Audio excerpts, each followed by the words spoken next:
नमस्कार दोस्तों, रेणु एकेडमी में आपका स्वागत है। आप सब कैसे हैं? उम्मीद करती हूँ कि आप सब बहुत अच्छे होंगे और मन लगा के पढ़ाई भी कर रहे होंगे। हमारा टॉपिक चल रहा है भाषा विज्ञान। भाषा विज्ञान की 2 क्लास हो चुकी है। आप जाके वीडियोस में देख सकते हैं अगर आपने नहीं देखा है। जो हमारे क्लास की खूबी क्या होती है कि हम चीज़ों को बहुत ही आसान तरीके से ट्रिक बना के याद करते हैं। देखो, पढ़ाने वाले बहुत सारे हैं, लेकिन जो क्लास में ही याद करवा दे उसकी क्लास में पढ़ने का मजा ही कुछ और होता है। तो आज हम क्या करेंगे, भाषा विज्ञान का जो वर्गीकरण आप देखेंगे। भाषा जो भारतीय आर्य भाषाएं थी उनके जो 3 भाग थे, तीनों भागों में कौन कौन सी वैदिक कालीन भाषाएं और लौकिक कालीन, तो ये सारी चीज़ों को बहुत ही अच्छे तरीके से हम पढ़ेंगे और उसको ट्रिक से याद भी करेंगे। जैसा कि यहाँ से बहुत सारे प्रश्न पूछे गए हैं। प्रथम प्राकृत कौन है, द्वितीय कौन है, तृतीय कौन है, और जो इनका समय है, समय को लेके बहुत प्रश्न पूछता है कि पाली का समय क्या है, प्राकृत का समय क्या है, अपभ्रंश का समय क्या है। बहुत कंफ्यूजन करने वाला प्रश्न यहाँ से बनता है। तो ये सारी चीजें हम क्लियर करेंगे और अपभ्रंश को किसने क्या क्या कहा ये भी देखेंगे। तो आइए देखते हैं। समय फालतू टाइम वेस्ट नहीं करते हैं। भारतीय आर्य भाषाएं। अब देखो, भारतीय जो आर्य भाषाएं हैं उनको 3 भागों में बांटा गया। प्राचीन, मध्य, प्राचीन कालीन आर्य भाषाएं, मध्यकालीन आर्य भाषाएं और आधुनिक आर्य भाषाएं। तो आधुनिक में तो अभी जो चल रही वो समझ लीजिए आप, जितनी भी हिंदी जो पढ़ते हैं, जैसे सौर सेनी अपभ्रंश से जो निकली हुई है, पश्चिमी हिंदी, हरियाणी, पहाड़ी, ये सब क्या है, आधुनिक आर्य भाषाएं हैं। बिहारी है, अर्धमागधी है, मागधी है, तो ये सब क्या है, आधुनिक आर्य भाषाएं हैं, जिनका समय 1000 ईस्वी से शुरू होता है या 900 से कह सकते हैं, 900 के लमसम। ठीक है। अब शुरुआत का जो था प्राचीन आर्य भाषा है, और प्राचीन का जो समय था 2000 ईसा पूर्व से 500 ईसा पूर्व। मतलब इसको हम 2 भागों में बांटते हैं, वैदिक कालीन आर्य भाषाएं और लौकिक कालीन। जो लौकिक वैदिक की जो थी उसका समय था 2000 ईसा पूर्व से 1000 ईसा पूर्व, समय याद रख लीजिए। लेकिन अगर भोलानाथ तिवारी के अनुसार यहीं पे पूछ ले तो आप क्या करेंगे, जो वैदिक काल का समय है ये 1500 कर लेंगे। क्या कर लेंगे, 1500 ईसा पूर्व से 800 ईसा पूर्व। क्या है, 1500 ईसा पूर्व से 800 ईसा पूर्व। और लौकिक का समय हो जाता है 800 ईसा पूर्व से 800 ईसा पूर्व से इसका कितना है, 500 ईसा पूर्व। क्या है, 500 ईसा पूर्व। तो जो भोलानाथ तिवारी हैं, आप जानते हैं भोलानाथ तिवारी भाषाविद हैं, भोलानाथ तिवारी। तो इनके अनुसार अगर एग्जाम में पूछ ले तो 1500 ईसा पूर्व से 800 ईसा पूर्व और 800 ईसा पूर्व से 500 ईसा पूर्व, इस चीज को भी याद रखिएगा। वैदिक काल का समय क्या है, 2000 ईसा पूर्व से 1000, और लौकिक का समय है 1000 ईसा पूर्व से 500। अब वैदिक काल की भाषा क्या होगी, जाहिर सी बात है, वेदों की भाषा क्या है, संस्कृत। वेदों की भाषा क्या है, संस्कृत है। तो एग्जाम में पूछ लेगा कि वैदिक काल की भाषा कौन सी थी, तो आपको थोड़ा सा भी जो है दिमाग नहीं लगाना है, कॉमन सेंस यूज करना है, संस्कृत लगाना है। वेदों की भाषा संस्कृत है। जो वेद उस समय लिखे जा रहे थे, वेद, वेदांग, कल्प सूत्र, ये सब जो है वैदिक काल में आएंगे। किसमें, वैदिक काल में। एग्जाम में पूछा गया है कालिदास जैसे भवभूति हो गए, ये सब किस काल के अंतर्गत आएंगे, लौकिक के अंतर्गत। जो लौकिक है, देखो लौकिक में जैसे कालिदास की जो रचनाएं हैं, कालिदास हो गए, पाणिनि हो गए, आप पाणिनि जान रहे हैं, जो क्या है, व्याकरण, जिन्होंने व्याकरण की शुरुआत की, पाणिनि हो गए, पतंजलि हो गए, कात्यायन, ये सब जो है आएंगे लौकिक साहित्य में। तो इस चीज को भी याद रखिएगा। पाणिनि हो गए, कालिदास, भवभूति, पतंजलि, कात्यायन, ये सब आएंगे लौकिक साहित्य में। लेकिन जो वेद लिखे जा रहे थे वे वैदिक काल की रचनाएं कही जाएंगी। अब आते हैं मध्यकालीन आर्य भाषा में। यहां से क्वेश्चन पूछता है, पाली है जिसको क्या कहा जाता है, प्रथम प्राकृत। क्या कहा जाता है, प्रथम प्राकृत। और इसको क्या कहा जाता है, प्राकृत को। अब आप सोचेंगे कि प्राकृत तो प्रथम होनी चाहिए, लेकिन इसी यही का तो मतलब इसी चीज का तो खेल है। पाली को इन्होंने कहा कि प्रथम प्राकृत है, और प्राकृत को हमने कहा कि ये क्या है, द्वितीय प्राकृत है, और अपभ्रंश क्या हो गई, तृतीय प्राकृत है। क्या है, तृतीय प्राकृत। तो याद रखिएगा, पाल जो है वो प्रथम प्राकृत है, पाल प्राकृत अपभ्रंश। पहले तो इसको रट्टा मारिए, इसका सीक्वेंस बनाइए जो नए हैं, पाल प्राकृत अपभ्रंश, और इसके बाद जो है प्रथम प्राकृत पाली हो जाएगी, और प्राकृत जो हो जाएगी वो द्वितीय प्राकृत होगी। एकदम जहन में डाल लीजिए। तृतीय क्या हो जाएगा, वो अपभ्रंश हो जाएगा। पाली जैसे आप जान रहे हैं गौतम बुद्ध, कौन है, गौतम बुद्ध। एग्जाम में पूछा जाता है, जो बुद्ध के सुत्त पिटक हो गए, अभिधम्म पिटक, इन सब की भाषा क्या है, पाली है। जो बुद्ध के वचन हैं, बुद्ध ने जो उपदेश दिया हुआ है वो किस भाषा में दिया, पाली में। लेकिन जो प्राकृत हम कहेंगे, प्राकृत जो महावीर स्वामी है, जैन धर्म के संस्थापक महावीर स्वामी, जो जैन, बौद्ध का तो संबंध पाली से है, लेकिन जैन का संबंध पूछे किस भाषा से है तो आप कहेंगे प्राकृत से है। किससे है, प्राकृत से है। अपभ्रंश में आप जानते हैं कि जैसे जो सिद्ध साहित्य की रचनाएं हो गई, जैसे भविष्यत कथा जो है अपभ्रंश का प्रथम प्रबंध काव्य माना जाता है ना। याद रखिएगा, जो भविष्यत कहा है, क्या है, भविष्यत कहा धनपाल की है। क्या है, भविष्यत कहा किसकी है, हमने याद करवाया है। भविष्यत कहा, भविष्य किसका अच्छा होगा, जिसके पास धन होगा। तो किसकी रचना है ये, धनपाल की। और ये क्या है, ये प्रथम अपभ्रंश का प्रथम प्रबंध काव्य है। एग्जाम में पूछ सकता है, तो आप सब याद कर लीजिए, ठीक है। अपभ्रंश को देखो, ये जो प्राकृत है इसको ग्रियर्सन कहते हैं कि ये प्राइमरी प्राकृत है। अब एग्जाम में अगर पूछ ले कि प्राइमरी प्राकृत ग्रियर्सन ने किसे कहा है, तो आप सोचेंगे प्राइमरी मतलब जो शुरुआत का है, तो आप चले जाएंगे किस पे, पाली पे। लेकिन याद क्या रखना है आपको, प्राइमरी प्राकृत किसको कहा है, इन्होंने प्राकृत को ही कहा है। प्राइमरी प्राकृत किसने कहा है, ग्रियर्सन ने, ठीक है। देखो अभिराज पूछा जाता है, अभिराज किसने कहा, अभिरोक्ति किसने कहा। तो अभिराज आप जान रहे हैं, दा आ रहा है और दा से ही शुरुआत है। अभिराज दा आ रहा है, दा से ही दंडी, अभिराज दा, ठीक है, दा से अंत हो रहा है, दा से शुरुआत।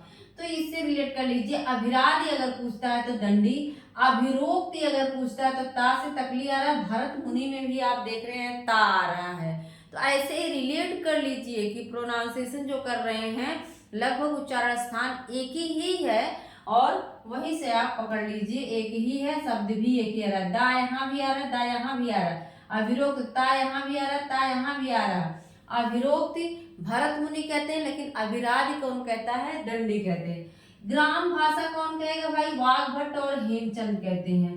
देखो गांव में भट्ट बुट्ट बहुत होता है। गांव में अगर आप जो है जाएंगे देखेंगे 4-5 बजे से ही खटर पटर होने लगता है। शहर में थोड़ा सा शांति रहती है ना, शहर में शांति मतलब सुबह शांति रहती है। सुबह जैसे गांव में सब लोग बहुत सुबह उठ जाते हैं, शहर में थोड़ा लेट सब उठते हैं। तो कहने का मतलब है भट्ट उट्ट की आवाज कहाँ होगी, ग्राम में होगी, गांव में। तो ग्राम भाषा कौन कहता है, वाघ भट्ट कहते हैं। हमने तो ऐसे ही पढ़ा है।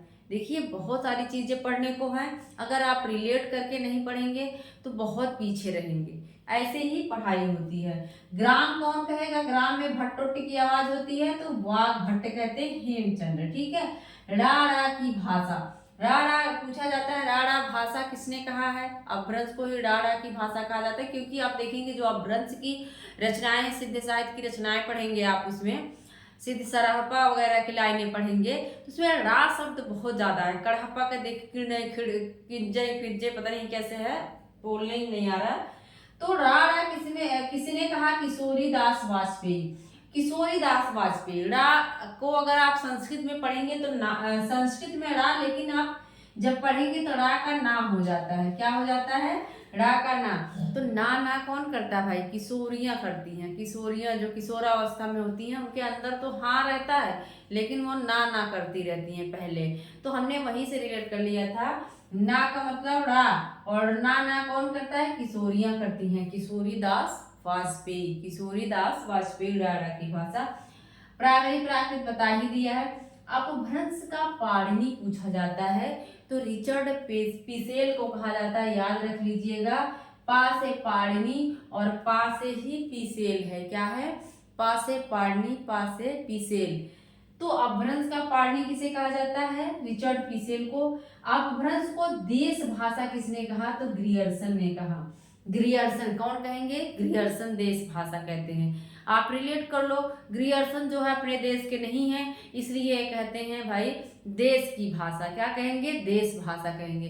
ग्रियर्सन क्या है, दूसरे देश के हैं, इसलिए इस देश में आते हैं और यहाँ की भाषा को क्या कहते हैं, अपभ्रंश को देश भाषा। कौन कहेगा देश भाषा, ग्रियर्सन कहते हैं। अपभ्रंश का वाल्मीकि किसे कहा जाता है, ये क्वेश्चन बहुत पूछता है, पांडे में ये चीज गलत दिया हुआ है। वाल्मीकि और व्यास दोनों दे दिया है कि वो जो है स्वयंभू का कहा जाता है, लेकिन ये चीज गलत है। आप किताब जब पढ़ेंगे तो वाल्मीकि अगर जो है वो अपभ्रंश का वाल्मीकि पूछता है तो स्वयंभू को कहा जाएगा, क्योंकि इन्होंने पौंचरयु रचना लिखी हुई है जो राम के ऊपर आधारित है, और वाल्मीकि ने भी रामायण लिखा हुआ है जो राम के ऊपर आधारित है। तो अगर पूछे वाल्मीकि किसे कहा जाता है तो आप स्वयंभू कहेंगे, किसको कहेंगे, स्वयंभू। हमने रिलेट किया था, वा आ रहा है, स्वयंभू में भी वा आ रहा है। व्यास देखो, अपभ्रंश का व्यास भी याद कर लो, व्यास को आप कर लो कि ब्रश, क्या करते हो, ब्रश कहाँ करोगे, दंत में। ब्रश, व्यास मतलब ब्रश, ब्रश कहाँ करोगे, दांतों में करोगे ना, दंत में करोगे। तो व्यास अगर पूछता है तो पुष्पदंत लगाना है। स्वयंभू अगर पूछता है, वाल्मीकि पूछता है तो स्वयंभू को लगाना है। देखो जो हरदेव बाहरी हैं वो अपभ्रंश का स्वर्ण काल कब कहते हैं, कहते हैं कि जो 7वीं शताब्दी से लेके कितना है, 11वीं शताब्दी, कितना है, जो 7वीं शताब्दी से लेके 11वीं शताब्दी का समय है वो क्या है, अपभ्रंश का स्वर्ण युग है। क्या है, मतलब कहने का मतलब है जो 7वीं से लेके 11वीं शताब्दी का समय था वो उस समय अपभ्रंश अपने चरमोत्कर्ष पे था। अपभ्रंश से संबंधित रचनाएं बहुत ज्यादा लिखी गई और उसे इन्होंने स्वर्ण युग कहा, याद रखिएगा। भक्ति काल में जो है, भक्ति काल के जो 13वीं से लेके 16वीं 17वीं शायद ग्रियर्सन ने कहा है कि ये स्वर्ण काल है, भक्ति काल का स्वर्ण काल है। लेकिन 7वीं से लेके 11वीं शताब्दी तक इन्होंने कहा कि ये क्या है, अपभ्रंश का स्वर्ण युग माना है, ठीक है। तो ये चीजें आप जानते रहिए, जितना भी हमने बताया बहुत ही ज्यादा इंपॉर्टेंट है दोस्तों। और अपभ्रंश में कितने स्वर अगर पूछता है, कितने स्वर हैं, तो पहले तो 8 स्वर थे, लेकिन इसमें 2 बाद में और ऐड हो जाते हैं और 10 स्वर हो जाते हैं। अपभ्रंश में कितने स्वर हैं, 10 स्वर हैं, याद रखिएगा। आधुनिक आर्य भाषाओं का देखो मैंने यहाँ लिखा हुआ है, सबसे पहले वर्गीकरण अगर पूछता है तो 1880 में पूछा हुआ क्वेश्चन है हायर के एग्जाम में। सबसे पहले अगर किसी ने अगर विभाजन किया आधुनिक आर्य भाषाओं का तो वो हार्नले महोदय हैं 1880 ईस्वी में। कब करते हैं, 1880 में हार्नले करते हैं।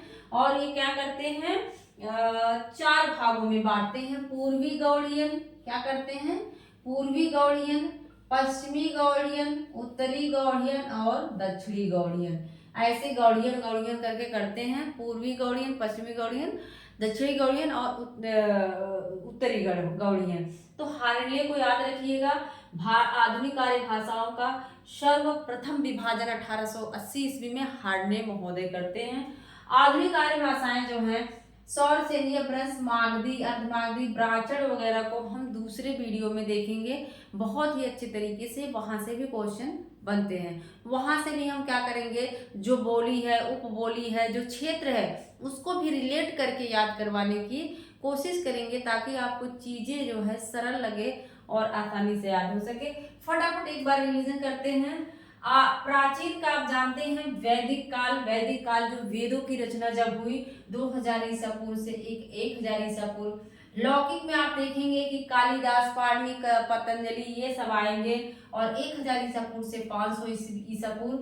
और पाली में जब जाएंगे तो 500 ईसा पूर्व से 1 ईस्वी बुद्ध के जो वचन है इसमें है पाली में प्राकृत जो जैन है महावीर स्वामी के वचन प्राकृत में है। प्राकृत, अब देखो प्राकृत का समय, बीच में एक चीज लिंक कर लीजिए, आपका समय कंफर्म हो जाएगा। प्राकृत में भी का आ रहा है, एक में भी का आ रहा है ना। जैसे आप कंफ्यूज हो रहे हैं 500 है कि 1 है, कि 500 है कि 1 है, तो आप रिलेट कर लीजिए कि 500 ईसा पूर्व से 1 ईस्वी तो उसमें रहेगा, लेकिन आप बीच में ही याद कर लीजिए कि जो प्राकृत है उसमें भी 1 आ रहा है, और एक नाम में भी 1 में भी आ रहा है, गिनती में भी 1 आ रहा है। तो प्राकृत 1 ईस्वी से शुरू होगा, 500 ईस्वी, और 500 से फिर 1000 आ जाएगा, वो अपभ्रंश हो जाएगा। ठीक है, इसको याद रख लीजिए। अभिराज दादा से नाम मिल रहा है, दंडी अभिरोक्ति भरत मुनि कहते हैं, और ग्राम में भट्ट वट्ट की आवाज ज्यादा होती है, बाघ भट्ट हेमचंद हो जाएंगे। ना ना करते प्यार है, मैं कर गई, ना ना कौन करता है भाई, किशोरियां करती रहती हैं। प्राइमरी प्राकृत किसे कहा जाता है, प्राकृत को। और ग्रियर्सन ने कहा पाणिनि अपभ्रंश का पाणिनि रिचर्ड फिशर को कहा जाता है। दूसरे देश के कौन है, ग्रियर्सन है, तो कह देते हैं देश भाषा अपभ्रंश को। यहाँ हमने लिख दिया 7वीं ग्रामी स्वर्णकाल है। अपभ्रंश का वाल्मीकि जो है स्वयंभू को कहा जाता है। वह ब्रश ब्रश करके क्या करते हैं, दांत को साफ कर लेते हैं। व्यास कहा जाता है पुष्प दंत को, 10 स्वर होते हैं। देखो, और जो है हिंदी के विकास में अपभ्रंश का योगदान, ये रचना जो है किसकी है, डॉक्टर नामवर सिंह की है। किसकी है, अब हिंदी के विकास में अपभ्रंश का योगदान पूछा गया है, किसकी रचना है, तो ये जो है डॉक्टर नामवर सिंह की है। ब्रज भाषा का व्याकरण, ये जो है धीरेन्द्र शर्मा की है। किसकी है, धीरेन्द्र वर्मा, सॉरी वर्मा की है। किसकी है, धीरेन्द्र वर्मा की है। तो ये चीजें हमने बता दिया। अब आगे जो है हम आधुनिक आर्य भाषाओं को बहुत ही अच्छे तरीके से याद करेंगे। तो मेरा पूरा वीडियो देखने के लिए आप सभी का बहुत बहुत धन्यवाद, और आप सभी ने इतने अच्छे अच्छे कमेंट किए। तो ये सारे चीज़ें देख के बड़ा ही अच्छा लगता है, अंदर से एक मोटिवेशन जगता है कि हाँ बच्चों को समझ आ रहा है। तो मिलते हैं अगले वीडियो में। थैंक यू, धन्यवाद।